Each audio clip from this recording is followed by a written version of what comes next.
Banyan Bungalow Part 1. Avantika lived in a well-known area of London with her mother and stepfather Paul.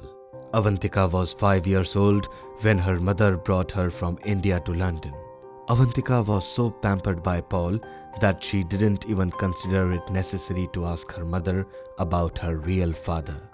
One night, when Avantika was sleeping comfortably in her room, her sleep got disturbed by some noise. Paul, I have already told you not to do so. How could you do this? Even after knowing everything? Say, you have done all this intentionally. No, I can't trust you anymore. Hey, who is arguing so loudly in our house? Avantika rushes out of bed, rubbing her eyes. And as soon as she reaches out of the room, she gets stunned on seeing her parents, Paul and Janvi, arguing over going to India. Look, Janvi, if you keep remembering the past like this, then you won't be able to move forward in life.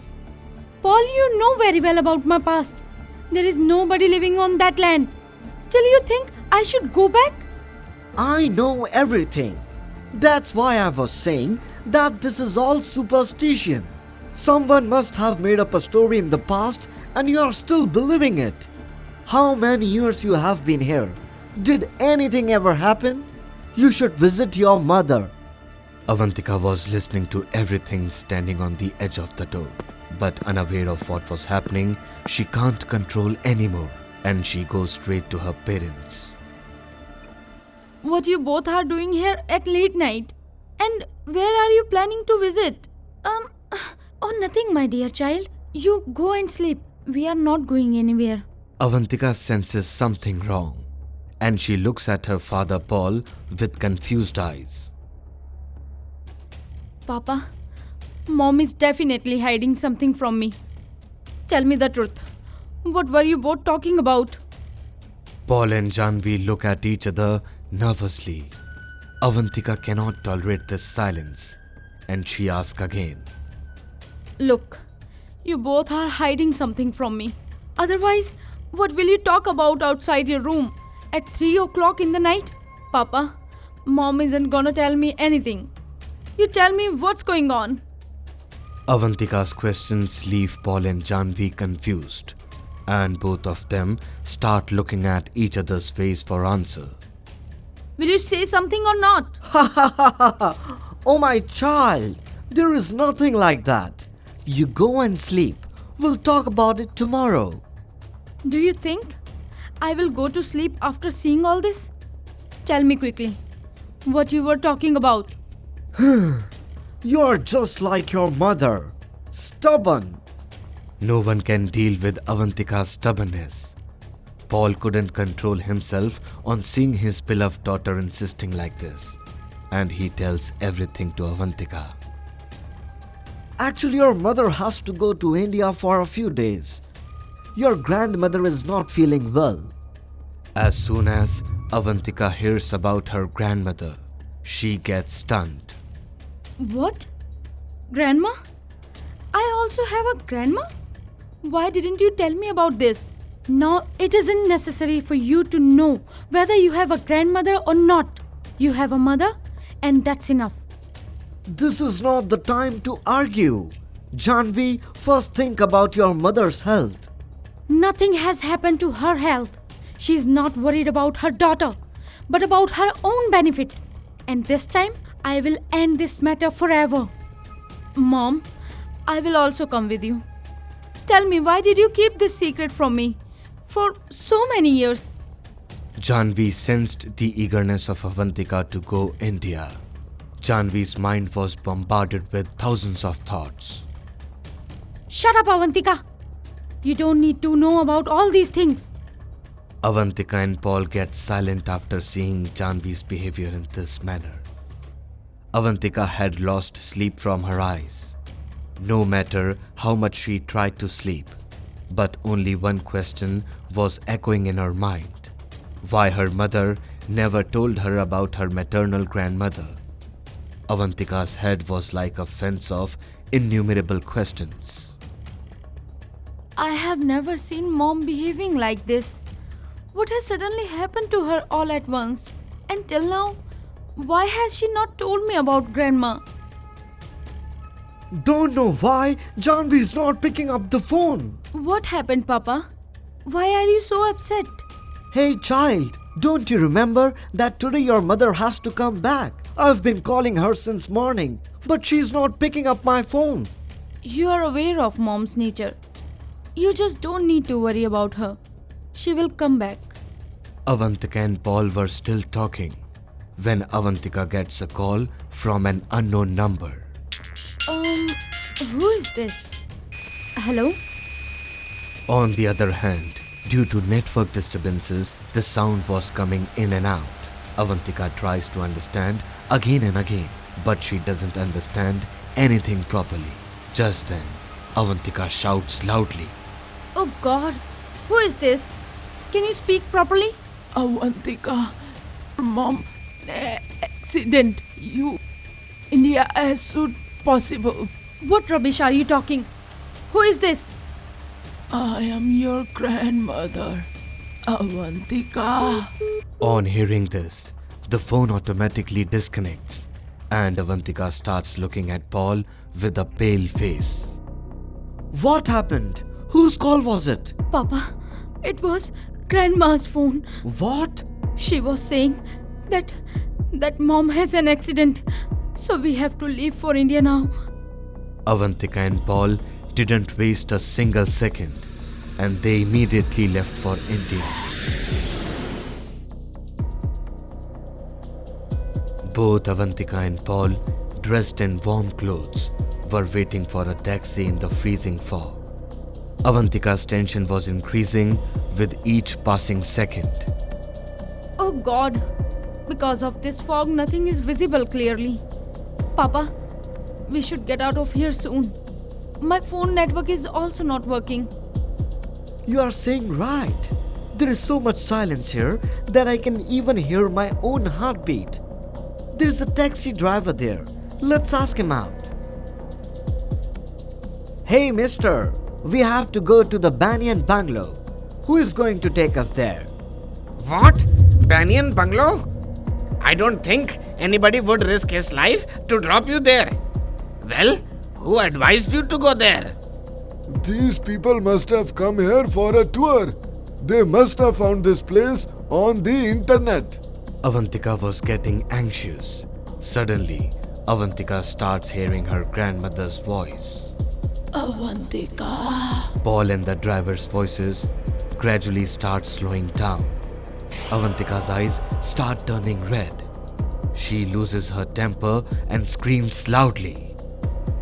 That house is mine. Understood? Now say, will you go or not? Hearing Avantika's changed voice and seeing her eyes full of blood, both the drivers start trembling with fear. And before they can understand anything, they disappear from there as soon as possible. Paul looks at Avantika in shock. Avantika, you are okay, right? I don't know, Papa.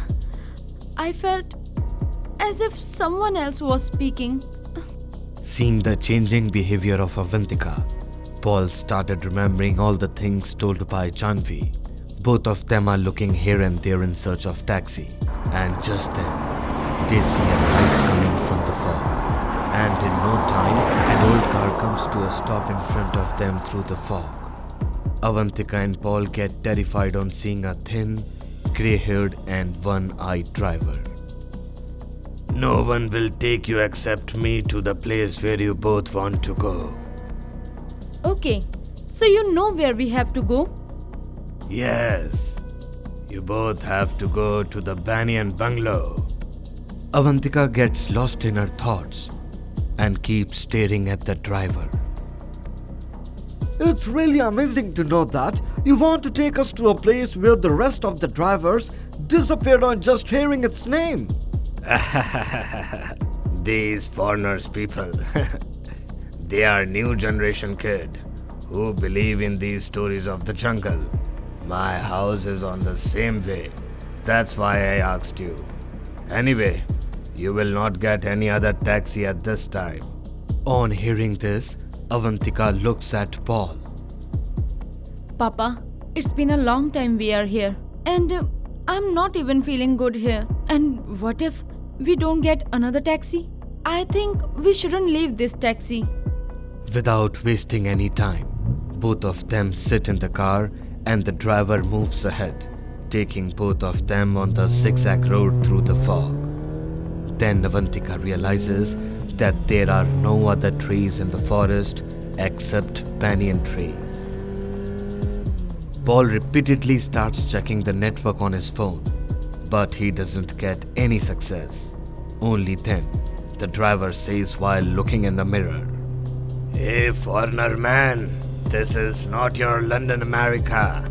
This is a forest, and it's such a dense forest that even sunlight cannot reach the ground during the day. Then from where will your mobile get the network? By the way, are there only banyan trees here? Oh really? You can see the forest clearly even in such a thick fog. I don't feel any fog. But that doesn't answer my question. the driver says, looking at Avantika with a strange smile. Ma'am, this forest is called the Banyan Forest. It is said that once upon a time it was a barren field where only snakes and scorpions lived. There was no food to eat and no water to drink. The water that used to rain was completely absorbed by the land. If this area was so barren, then how did this forest come here? People here say that seeing the condition of this place, the people of the village prayed for many months to make this land fertile. And one day, an old lady came here with her 18-year-old daughter with a bag of seeds. Avantika and Paul get lost in the driver's story. Just then, Avantika realizes that some red eyes are staring at her from the depths of the forest. A bag? What was in that bag? It is said that there was this whole forest in that bag. As soon as that old woman buried those seeds in the ground, the next moment, green trees came out of it. Then, Avantika gets so engrossed in the conversation with the driver that she sees the whole story happening in front of her. Then what? The old woman made a deal with the villagers that whenever needed, the residents of the forest have to satisfy the hunger of this forest. Everything went well for a few months. All the residents here started flourishing. And then one day... Look, we have reached your destination, the Banyan Bungalow. Avantika and Paul see out of the car's window that there is a big bungalow covered only with the banyan roots. On both the sides of the gate, there are big pillars whose light is also buried somewhere in the darkness of the forest. Paul gets shocked on seeing this sight. That's why Janvi didn't like this place. The people living in such a scary place can only talk about such scary things like ghost and black magic. Come on, child. We should go inside quickly. hold on, Papa. You haven't finished the story. What happens next? Oh, ma'am, they are all hearsay. By the way, it is said that one night the sounds of loud shouting started coming from the forest. And slowly, the men started disappearing here. On hearing this, Paul and Avantika got stunned. Is there anyone here or not? Avantika, I think Janvi was right. There is definitely something strange here. Avantika puts her hand on the door before Paul can finish what he was saying. And then they realize that the door is already opened. Both of them manage to go inside and start looking around. Papa, this is very dark here. And what is this stench? Wait, I'll turn on the mobile flashlight. Paul and Avantika start running around screaming in fear when a loud voice of a girl comes. Switch off this torch. Bats are getting scared of it. As Avantika turns off the torch, a 20-year-old girl comes out from the corner carrying a lantern in her hands. You must be the maid of this bungalow. Go tell Granny that we have come. I am not a servant here. And whom you are talking about? The old lady used to live here, dead many years ago. On hearing this, Avantika and Paul got stunned. If you enjoyed this video, do like, share and comment. And to be the first person to watch our videos, make sure to subscribe the channel and press the bell icon for timely notifications.